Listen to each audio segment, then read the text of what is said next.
Good morning. This is Biz Dev with C, Biz D with C. This is Business Development with Cameron Toth, and I'm so excited to bring you a really great show today. We're going to talk about finance. We're going to talk about what you need to do to be financially independent. We're going to talk about the things that you need to do for retirement. I have with me somebody who is a true professional in his industry, somebody that knows the ins and outs and the stages and steps to make sure that you are living your best life financially.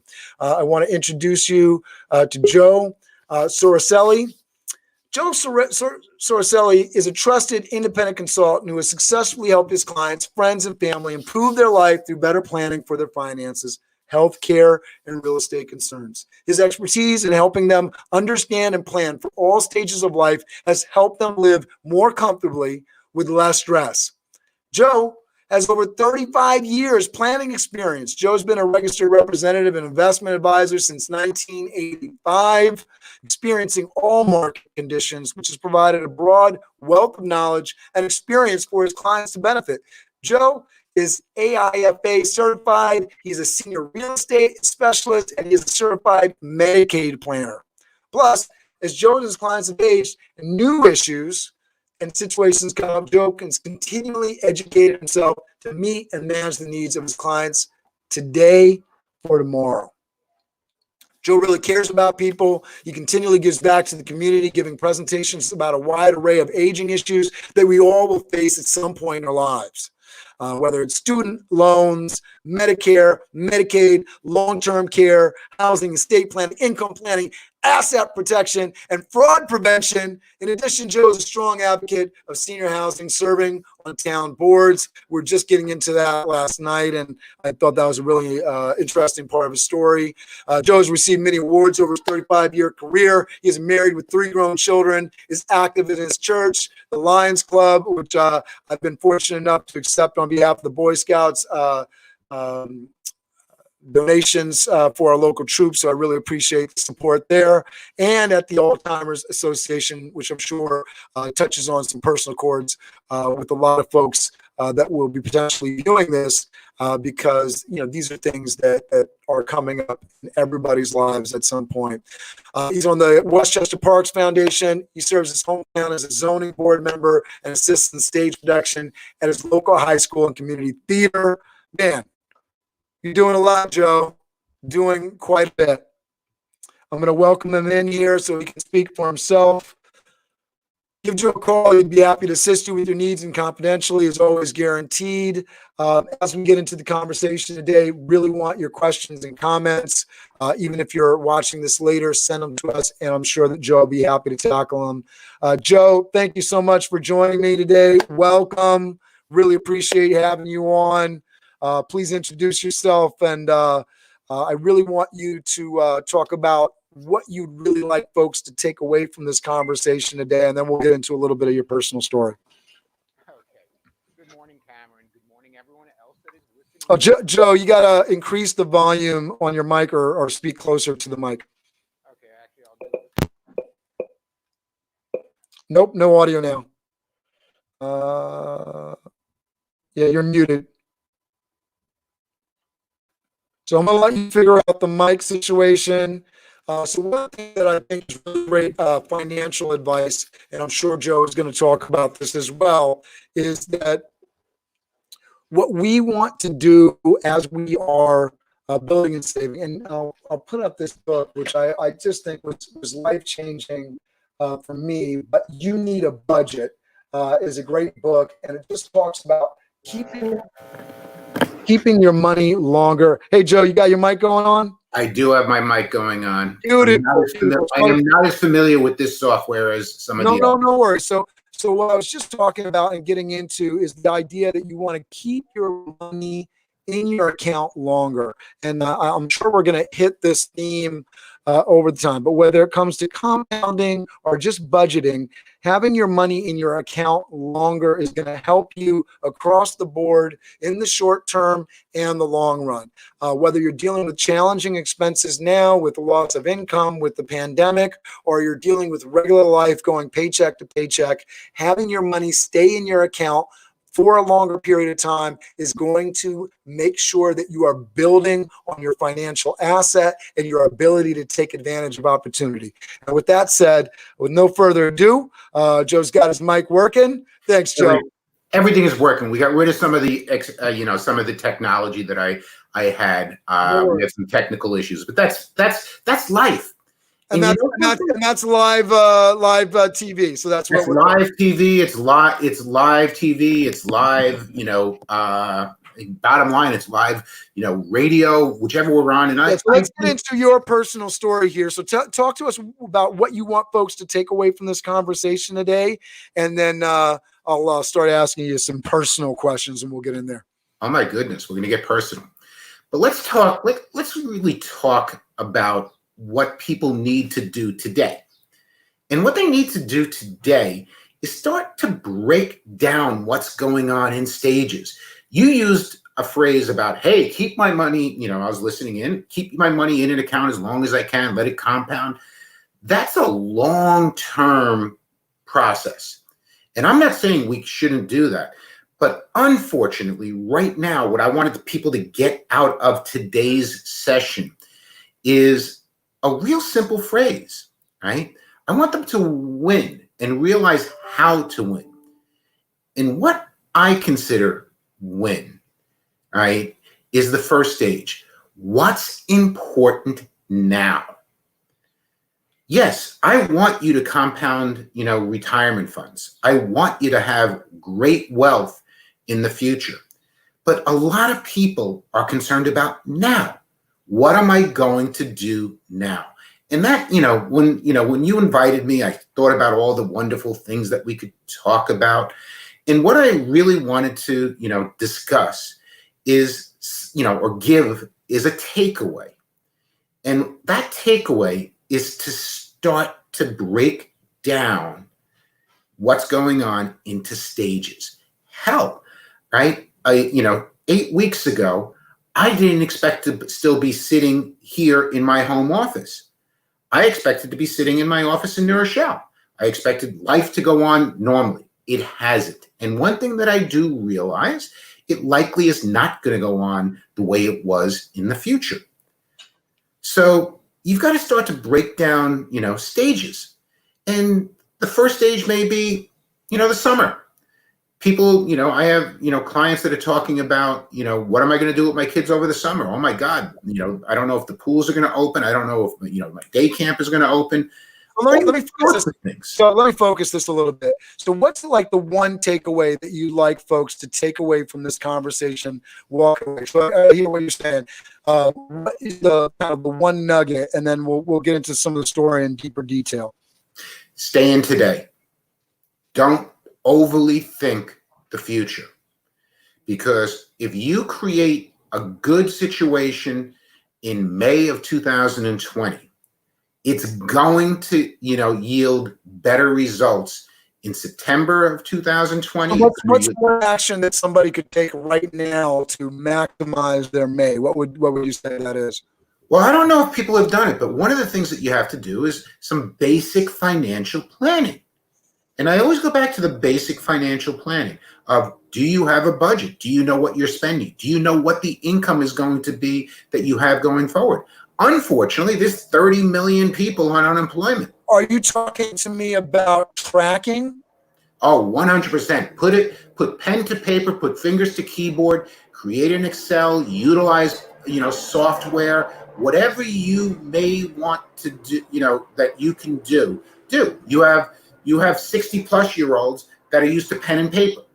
You have, 20 plus year olds that are going to do it on their phone. Yes, right? I know what you're saying, man. Just get the plan started. Start understanding your expenses. And I have such a block when it comes to this. It's not that I haven't been given the advice, and it's not that I haven't read it over and over again, but the hard work, because I don't like it. I don't like dealing with the finance aspect of life, right? Nobody does. Well, I imagine there's somebody, but it's not me. No. In this situation, let's talk directly to the audience. And I'm not going to say who the audience is right now. But nobody loves to look at things, and everybody is fearful. right? I did a brief video on what I said, what keeps you up at night? Because I'm very, very family oriented. I'm very, very, I want people to sleep. I want to, if you go to my website, if you hear me speak, I talk about how to take the stress out of financial planning. And one of the ways to take stress is don't think about things you can't control or really don't know, 30 years from now, 20 years from now, whatever it may be. Figure out how to get from today to tomorrow first. That's the first thing. And sometimes it's like, all right, I like what's coming in? What bills do I have to pay?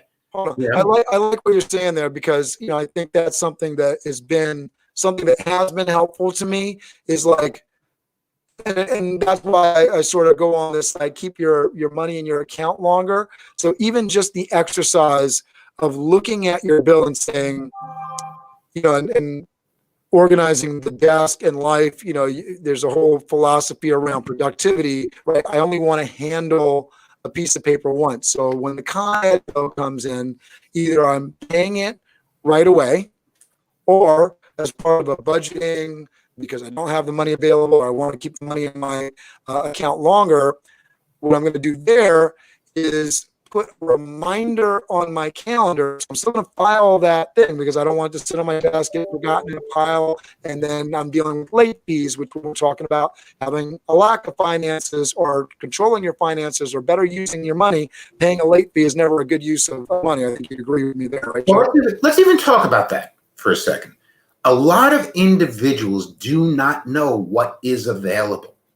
And what I mean by that is, if you have a cash crunch, right? That all of a sudden, I'm not, I have money in the bank, but I really am scared. I don't want to spend it right now. What can I do to save it? Well, many, I'm not going to say every, but most organizations are all waiving late fees.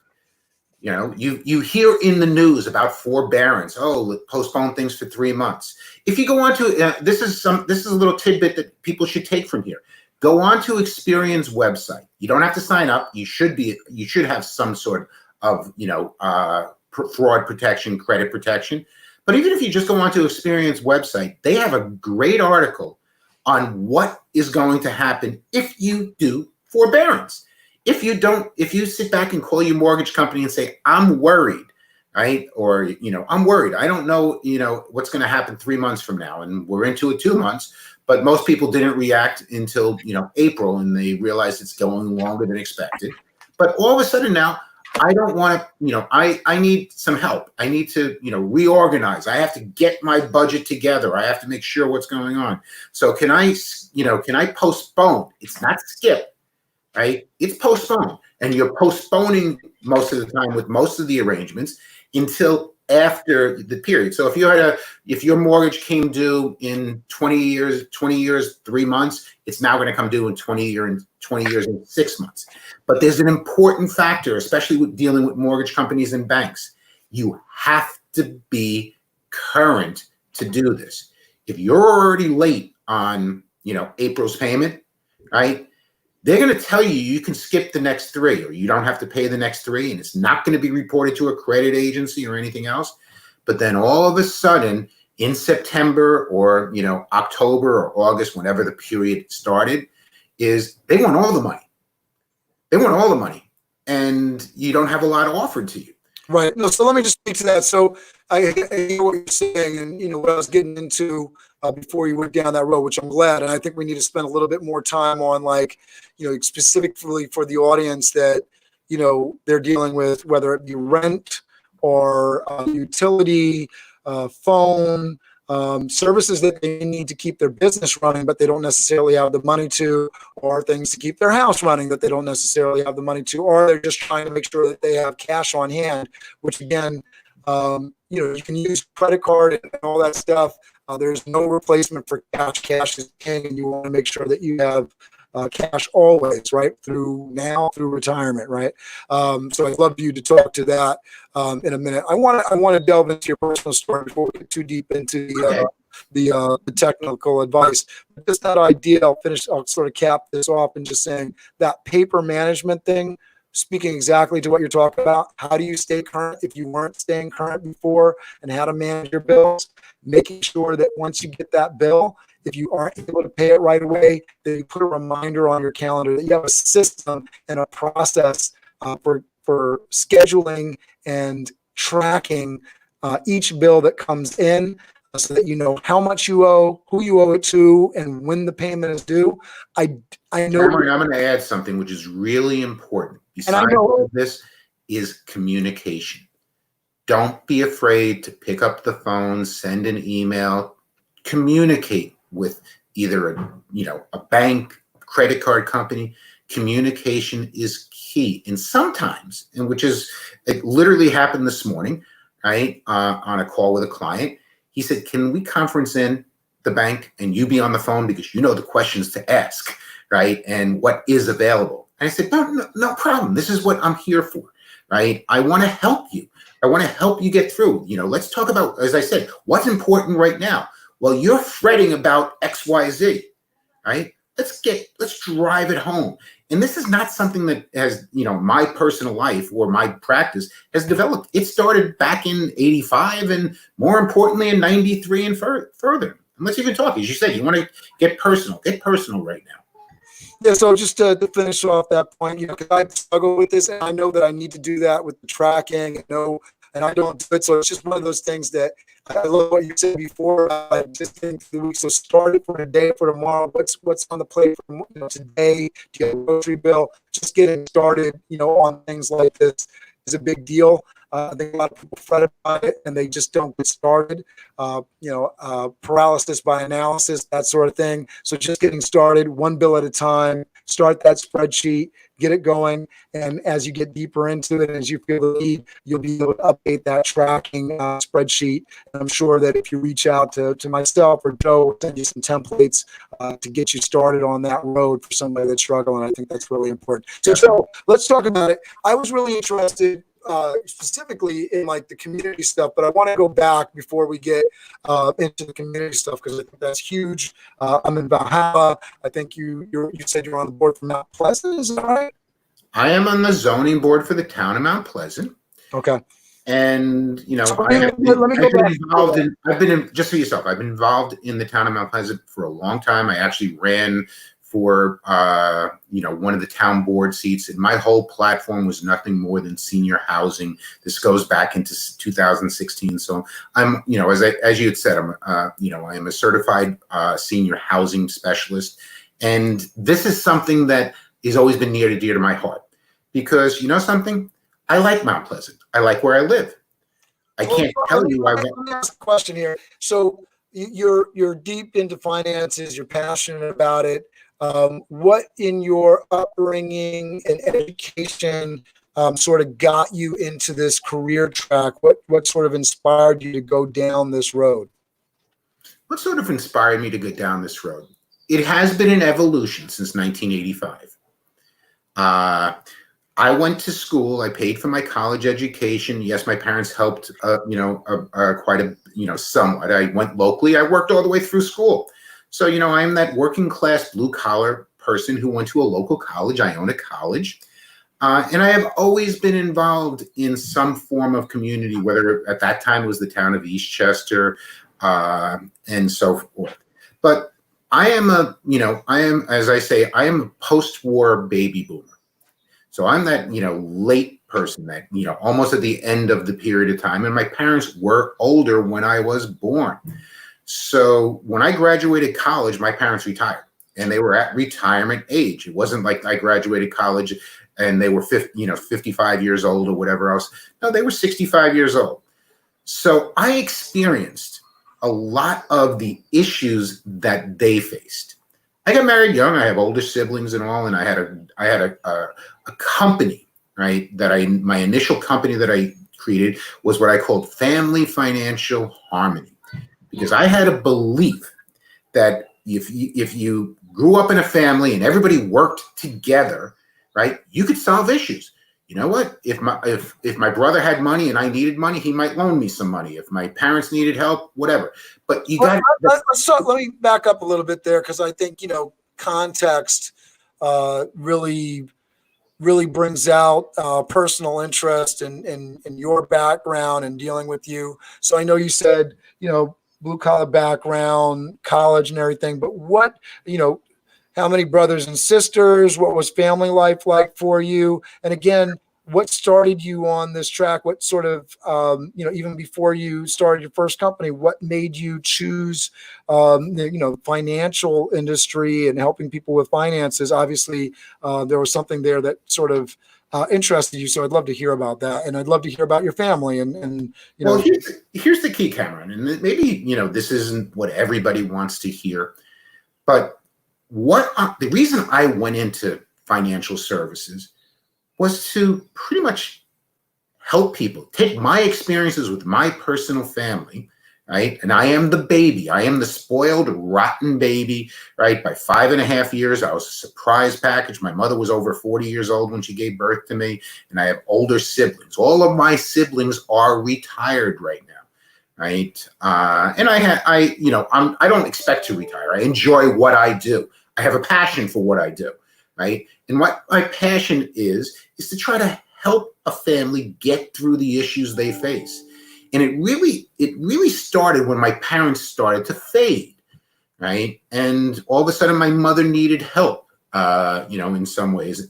And I had to learn about that. And that was in the 90s.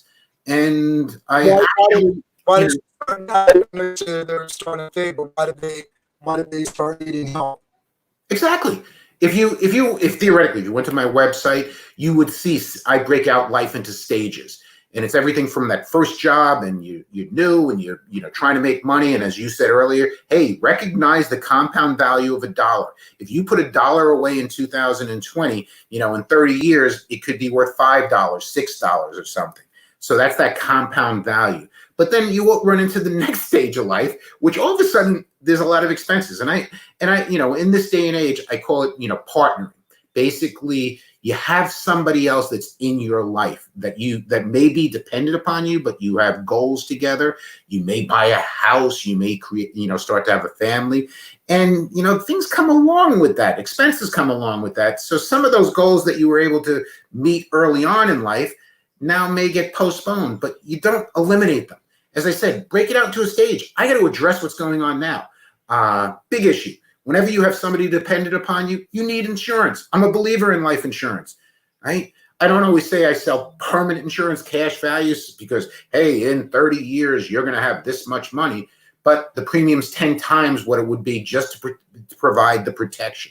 So if you need a basic term policy, get it, because nothing is worse than if an accident or something, I call it the what if, right? If a what if happens, right, and you have a family dependent upon you and there's no funds, all of a sudden they become dependents of other family members or somebody else. Yeah, I think just to hit on that note of insurance, it's one of those things that nobody, like again along the line of finance, it's like you don't really want to get into it, but there's a lot of families that have lost loved ones through this pandemic. No one expected there to be a pandemic. No one expected that there was going to be a flu that was going to come through and take out wide swaths of senior communities and that sort of thing. So having that life insurance in place and having a financial plan that just makes sure that it's there, that's the way you take care of your spouse. That's the way you take care of your children. That's the way you take care of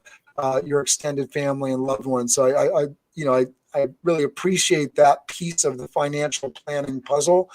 It's, again, one of those difficult things to talk about. I think there's a couple of different ways that people sell, and you never want to, sell with fear.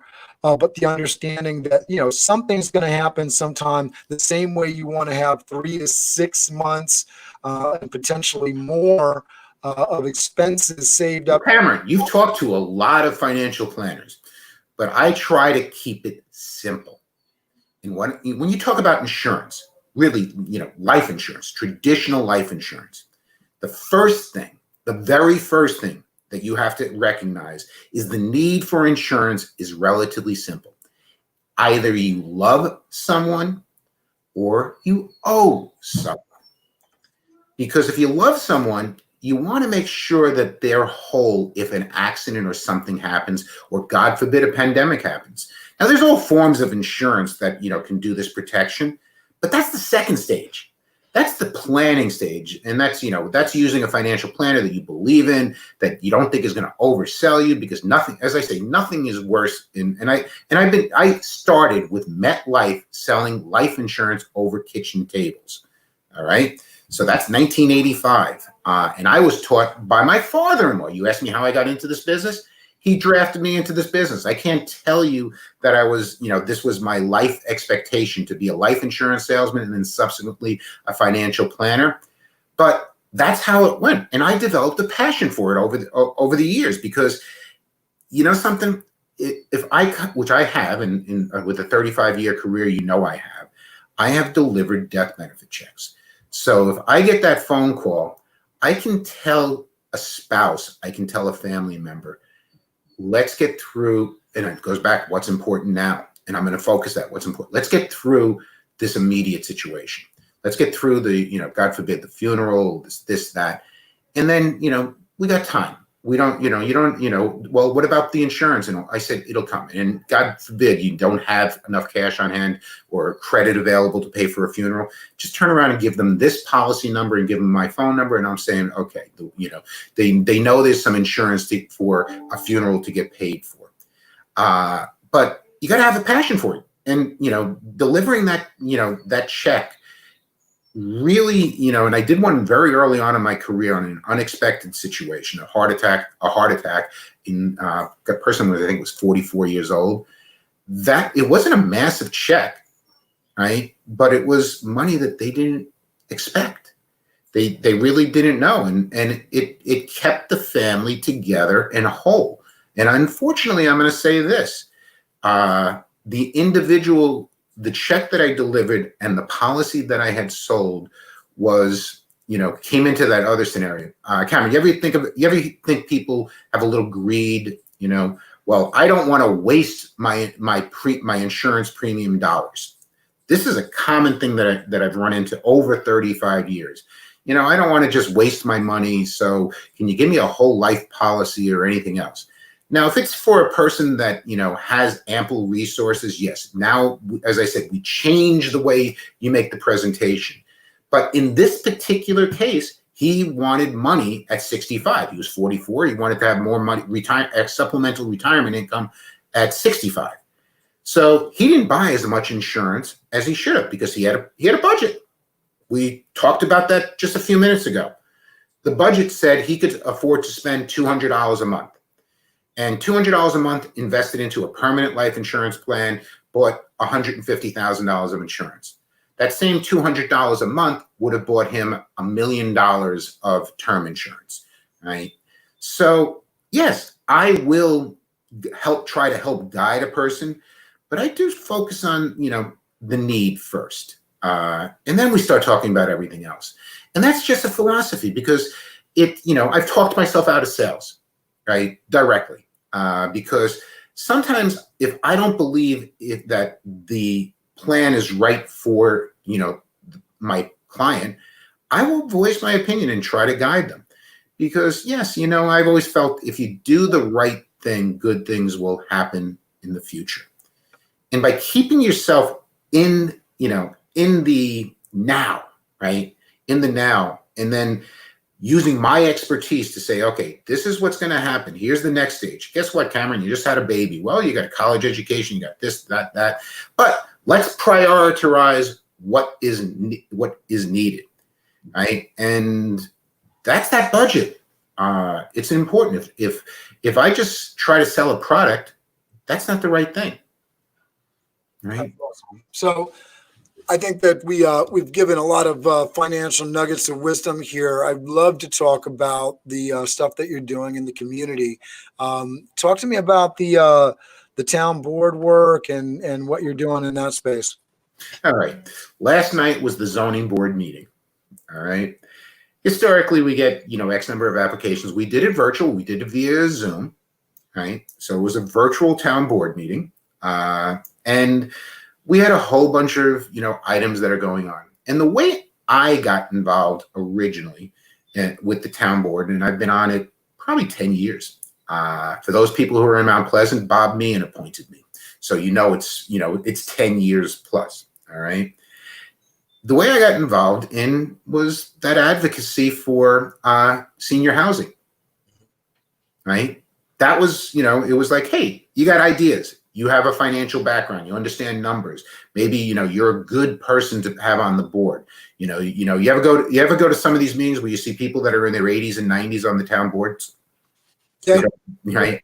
There's usually a lot of old white dudes. Yeah. That's the way that these things usually work, right? Exactly. Well, I wasn't an old white dude. Well, I'm an old white dude now, but I wasn't as old at the time. But our board is, and I'm going to say this, it's evolved. Our zoning board has evolved. We have a couple of different generations in the board, which I think is great. I really do think it's great. We have more expertise on the board than I think 99% of them out there. We have attorneys, we have a financial planner being myself, we have a couple of business people. So there's a lot of different perspectives when you look at things, because I always explain to people, and I said this last night, there is an ordinance against, and there is one very particular person on a different board that is against rooftop open space in our community. Okay. And, it's like, got a couple of old white people screaming at the top of their lungs saying, right, that's not going to happen. Well, you know something? I want it to happen. I don't know if I'll be able to get it done because, again, I'm one vote, right? And the person who is adversarial to this, this plan or this proposal is one vote. So you can scream at the top of your lungs, right, what's going on, right? But there are usually 5 members to the boards, and it's a majority vote. So maybe in the future we'll get an individual, we'll get rooftop open space, because that's a key. And Cameron, you're in the area. They have also, with the town of Mount Pleasant, you have all sorts of proposals going on, especially in Hawthorne and Valhalla, in the hamlets, in the community. But it's old archaic buildings with very small lots. Now, I don't want 0 outdoor space, and that's what a lot of proposals come in with, 0, right? Hey, you need, X number of square foot. Well, we're going to offer you 0 square foot. I don't agree with that. But I do like the idea is, hey, the open space might be able to be on the roof, right? And, that gives somebody someplace to put out a lawn chair or deck, whatever, right? This particular person at the top of their lungs is screaming, I don't want drunken barbecues on roofs. You can control things, right? You can control things, via ordinances. But, I got involved with the town board because I wanted to say, hey, I'm going to get older and I want to stay in the area. My kids are in the area. Right, I have 3 grown children. They're all in the area. I don't plan on going to Florida or anything else. So I want to be able to stay in the area. And I would like to, what I call right size, to maybe a 2-bedroom, decent size, not, 700, 800, but like a 2-bedroom, 1,200 square foot apartment with some amenities. And it doesn't have to be on Hartsdale Avenue, which I've looked at, and I've actually helped people relocate to Hartsdale Avenue and all. It could be, I'd love it to be in the town of Mount Pleasant. And there's a couple of developments that, have been proposed, and there's one that is completely approved that will be going up that I could see myself living in, right? And that's the goal. And then, on top of that, my wife is extremely involved in theater. She is, the White Plains, she's the Valhalla Drama Club coordinator. Oh, very cool. Right? And we're not talking about. Is she working with the high schools, or is this something? With the high school, right? So I don't know how old your kids are, but if my daughter will be in high school next year. So she's middle school, high honor roll. Put it this way: if your daughter knows Mrs. Soricelli, if she's in the okay. And now this is going to be a secret. Hopefully, there are no kids hanging out right now on this call. But anybody that's gone to Virginia Road, right? And you see Santa at the Christmas concert. I have been Santa at the Christmas concert probably going on 8 years now. So I'm the person that comes down with the ho-ho-hos down below. So I am an elf. Santa. I am one of Santa's elves. Needless to say, he can't be every place at all times, but it's a family thing, and I love doing family things. I like barbecues. I like big family parties. I'm gonna go through withdrawal if I can't have 20, 30 people over my house. Yeah. I don't know what's gonna happen. Let me talk to you. So I know who is on the board members for the town board, right? So we got Carl Fulgenzi is the supervisor, right? Lori Small. I want a big shout out to Lori Smalley. She's been personally helpful to our family and our extended family through this. They've been dropping off food for us, keeping us going. They've been doing. She and the folks have been doing tremendous work in the community. So I'd be remiss not to send an incredible shout out to the council. Lori has been doing it a very long time. Right, a very long time. While we may not agree on everything, we agree on certain things. And at least this, I have to say, at this time, yes, she has stepped up. Right, she understands what is needed at the current time. And again, what's in it now? Right, what's important now? Well, what's important now is I got a family in crisis. They need food. You know what? If they need food, let's get them food. Right, let's see what we can do for them. In my case, hey, they need guidance. Right? I'm not going to charge for guidance right now, but call me up and tell, what should my next steps be? Right? And that's really key. What should I do? if I don't sleep at night, if I'm waking up at 4:00 in the morning and sitting back and saying, oh my God, I got this stack of bills. I don't know what's going to happen. What should I do?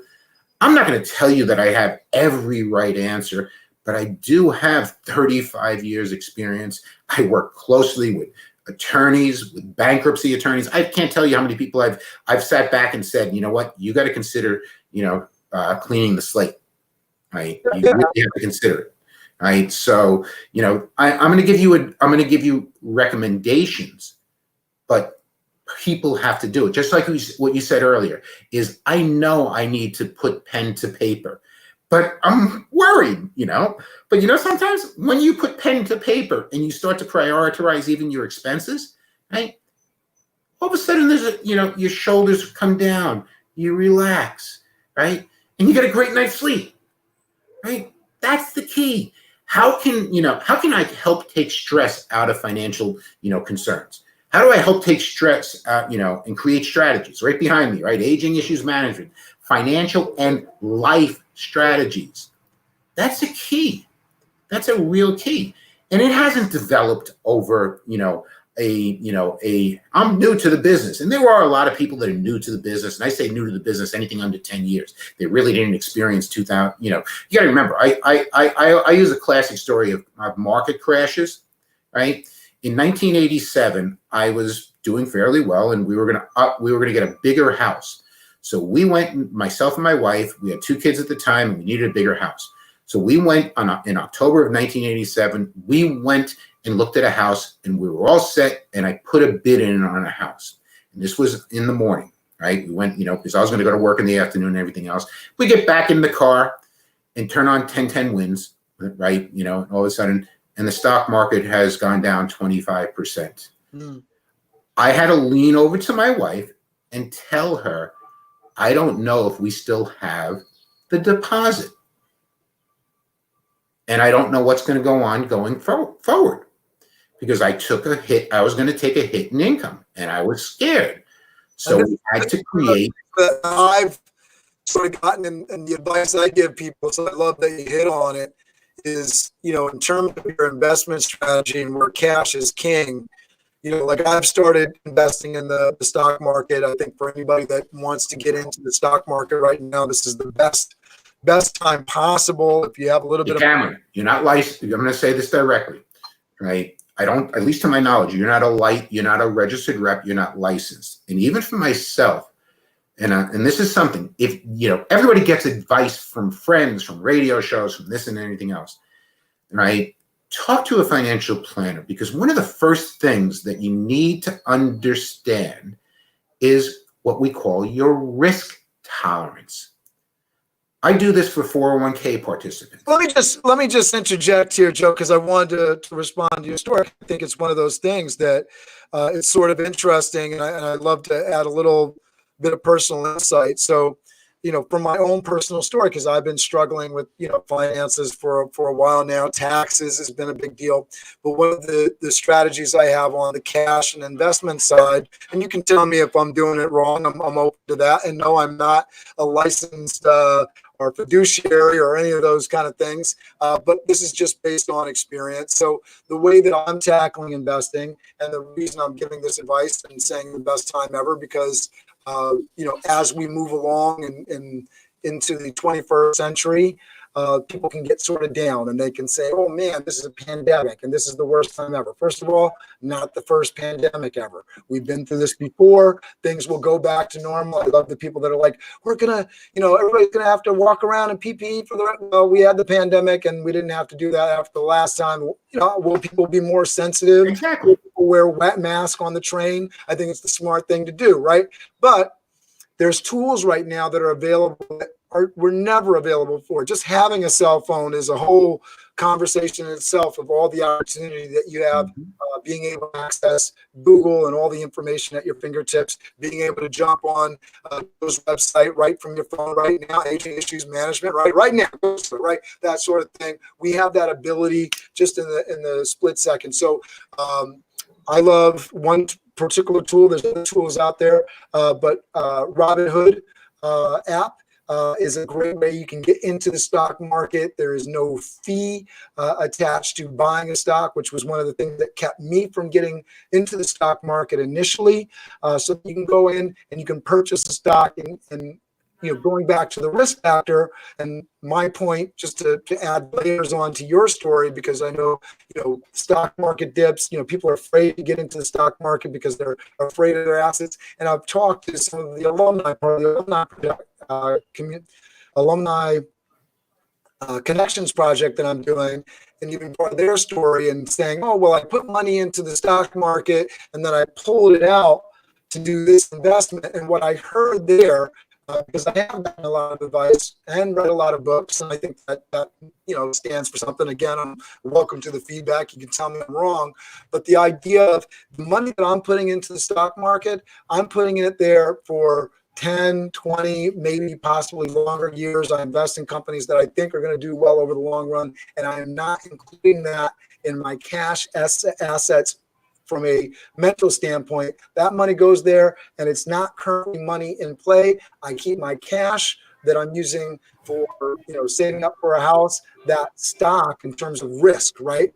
That the stocks are not a part of my home buying plan, right? My cash assets that I'm saving in my savings account are part of my home buying plan. My stocks are retirement, if things go really well, to maybe borrow against in some situations, so that I'm utilizing my financial assets in the way that rich people do.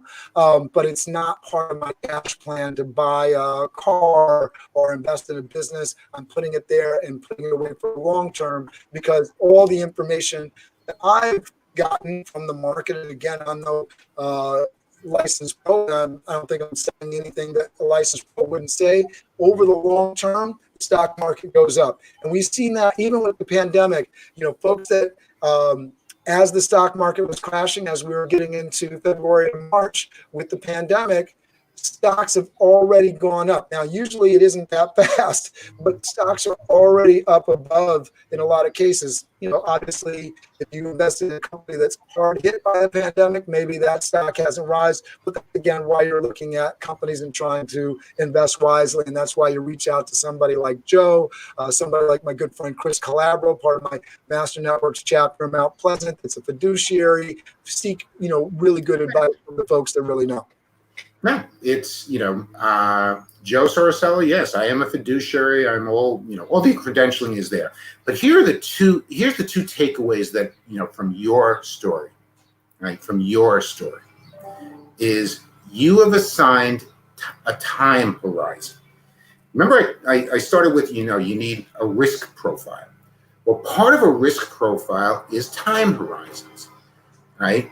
The other part of it, which you also discussed, is you develop some form of budget, right? That you understand what cash I may need in the next 6 months, 1 year, 2, so forth. So that's that. You notice how it's all stages and one builds upon the other. That if you don't know what you need over the next 6 months, the best situation I ever ran into is, and I ran into a 27, 28-year-old son. The father had me talk to the son because he wanted to start investing. And he wanted to invest. He had heard and read, and he was going to do it through Robinhood because that is the age-appropriate scenario, right? And it's a great scenario, and I recommend it to a lot of people because it is. But he was going to invest in dividend-bearing stocks, okay? And, okay, great, explained exactly how they work, that there is some risk that's involved. Just because it's paying a dividend doesn't mean that you can't lose money, so forth and so on. I did my due diligence on it and educated him. And I said, okay, let's back up for a second. And this is exactly how I said it. All right, let's talk about your financial profile. All right. And it was an interesting situation. He had 25% credit card debt out there and was looking to invest money into a 4 to 6% dividend bearing stock. I don't think, and as I said, let's put some logic on this. I'm telling you, I want you to invest in stocks. But what's important now is, maybe reducing your outstanding debt. Because if you're paying 25% and you're earning 6%, does that make sense? To me, that's a negative 19%, on it. So you need somebody sometimes to sit, because, it's always those best laid plans may not be the right plans, and you need somebody to evaluate, and maybe, educate you and explain to you how to get to the next stage. What you talked about, and projecting out, long-term money, yes, right. And the simple answer is always, it's not when you get in the stock market, it's how long you've been in the stock market, right? You're going to get a lot of people. There's a lot. I mean, God bless, I'm exposed to hundreds of workshops and seminars from all sorts of, investment companies. Everybody's back to promoting fixed income. That, it's an opportunity, but yet fixed income, we may have negative interest rates for a period of time. The other thing which you mentioned is I'm investing in the stock market. You also talked about that, yes, you picked some individual companies that maybe you did research on and you had confidence on. There are outside sources and there's third party, sources, and then there's professionals that will do it. I'm going to say this, I am not a stock picker. I will discuss what I think will work, right? And some of the things that, historically have worked in the past are not working right now, right? Did you ever expect banks to be at 50% of where they were pre-pandemic? No. These are companies that make money, right? But yet you have other companies that, are trading up. So we have discussions. I have discussions with clients, and I am, and I will say this. I point them sometimes to other brokerage houses that could be less expensive. But if you want to, if you want me to help plan, let's bring that statement in. Let's bring in that investment and put it into your overall portfolio. But Cameron, what you said immediately is, and you have to do it. And if anybody has any takeaways from today, is two things: is that win philosophy. What's important now. And what's important now is getting pen to paper, understanding your financial position, right, and making plans to either improve it, survive it, which is the case in a lot of situations, because, as you said, you may have made some investments, right, recently, and you may have made 30% on the money, right, which is not an uncommon situation. If you really did, time the market into March, it was very easy to make 30% over the last. And I did not. I'm not losing money, which I'm really happy about. Oh, that's the other thing is, oh my God, what's going on? Well, you know something? If you had a diversified portfolio, you talk to an advisor, right? There are pieces of portfolios. Like I have energy stocks, I have bank stocks in portfolios, and they're down here. But at the same time, I have technology stocks that are up here. Right? Facebook, Regeneron, which is a local company. Love Regeneron. Tesla's doing really well. And I just got we can go. We're not. There is no support. There's no recommendations from either of us right now. But it's just and I love the idea around stocks too, because when you do invest in a company, it is sort of a political stance, whether you like it or not. We vote with our dollars. So I love the idea of putting your money where things make sense to you over the long term and doing good things.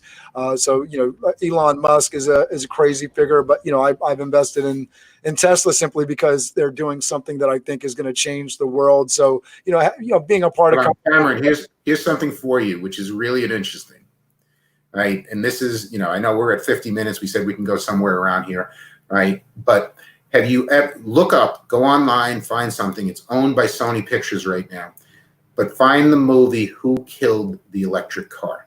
Yep, I've seen it. Yeah, absolutely. That's amazing. And it's so crazy that we are back now. So long after the 40 years. Yeah, 40 years. Think about where we would be.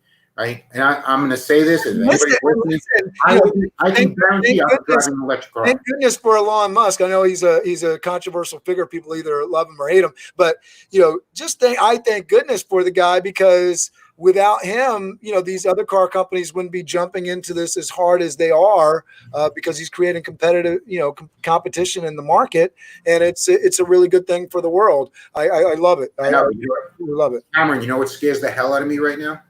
What's that? And again, my age allows me to say this, right? I'm going to imagine most people who are listening to this didn't have to turn around and do odd even plates and gas lines in the 70s. Okay? You got to understand, in 1970, I was paying $3 plus a gallon for gas. In 1970, and it was actually 1975 and 6. Right. Right. When I started driving, I was paying, twice the price that you can get gas for right now. Well, I don't know if you noticed, but like the gas price per barrel, I don't know where it is today, but it actually went negative. They couldn't give gas away. Truth be told, that was a trading situation. They couldn't do it. We could get into detail. That was a financial. Right, but I mean, it's just one of those astounding things, because gas has been the business for these big conglomerates to be in for so long, and for a lot of different reasons. But it just it shows you there's no sure bet. As much as we can tell you, invest here, invest there, it is a risk thing, right? And they're definitely eating it hard on the conglomerates. This is my age. And I'll say my wisdom coming out. All right. Over my 35 and actually 42 years of, I'll say, adult life, I have seen all sorts of circumstances. I've seen all sorts of things that have happened. And one of the reasons in 1980, when they killed the electric car back then, was gas prices started reducing. And then, did anybody ever, see those late 70s early cars? 550 cubic inch engines, 3.5 tons, got 5 miles to the gallon, so forth. Because as gas prices came down, the priority to move to electric, right, got less. And remember, I started this conversation with. No, it's an economic conversation too, because it's still, you have to be somewhat privileged to be able to buy an electric car. And that's what scares me, right? That the drive towards bringing the mass market electric vehicle, because the same could be said for the Model T, right? I mean, no average person, no average Joe was buying a Model T car, especially the cars that came before the Model T. But then the only way that, the way that Ford, and one of the things that he's known for is that he actually paid his workers enough, but that wasn't the case for most people. There's a whole we could go through Yeah, things. yeah, no, it's great. What I'm concerned about. Let me end on this, because we are getting towards it here, and I got to jump into a Master Networks mastery session. I wanted to throw up on the screen here for everybody your LinkedIn page, so people know how to get in touch with you. So I'm going to go ahead and do that, and I will also show the Mount Pleasant board stuff, so folks can in the community that are watching this, which I think there'll be some folks watching this in the community, can see. So if you're looking to get in touch with Joe, you can find him on LinkedIn, Joseph L. Soricelli. You can see it here, so you can know the right picture to go to and all that jazz. I also want to show you that he is on the Zoning Board of Appeals for Mount Pleasant, New York. So if you know Joe, you got a contact in the community, which I was really happy to know that, because I've been in the community and I don't plan on going anywhere for the next 20 some odd years. So it's great to know somebody that's tied into the politics of the community here. So I'm really appreciative to know you, Joe. Is there any other kind of information you'd like to impart to folks as we're moving towards the end of this? I'm gonna emphasize that point of what's important now. I keep on I've said it at least a dozen times during this conversation. Live in today a little bit and make some plans and figure out what's going on. And then the other part, let's talk about real social. We have a get out there, start to get back to life, right? And life will be different. Right? I will be wearing a mask a lot of times. I will be I will be standing back. So, if I'm standing on the line in Acme, right? And there, we get back to the normal line, and there's this big space. There's 6 foot between me and the person in front of me. It's purposeful, or at least 3 feet. Who the heck knows what the answers are going to be? Because there's so many unknowns right now. But I'm going to say what we have to do is first identify what is important now, and then we're going to make changes, both financially and in life, lifestyles, right? There's going to be changes. People are not, the people are going to sell houses, right? They're going to be, I've already had the conversation with one person that simply said, I'm not going through this again. No. Right. And I'll be honest with you talk politically. This was a political conversation, right? That I can't deal with, with the leadership of the state and how they're doing this right now. So I'm going south, right? They charge, and I'm going to say this, I'm going to get a little political. They charge way too much in taxes, right? And now they take my livelihood away. What do I need this for? Is what, you got a picture a 60-plus-year-old. I think that on so many levels, when we talk about what government is supposed to do, our government has failed us. I'm always a big proponent of you have to take your personal responsibility. Bring it back, exactly. Bring it back to yourself. Right. You have to take your personal. So who are you voting for? How active are you politically in your community? How much are you doing on a local level to influence the state level? So, if you're coming with your grievance and you haven't been active in your local community, you are partially responsible for the government you've made right now. I know there's conspiracy theories and tinfoil hat wearing folks. Stop it.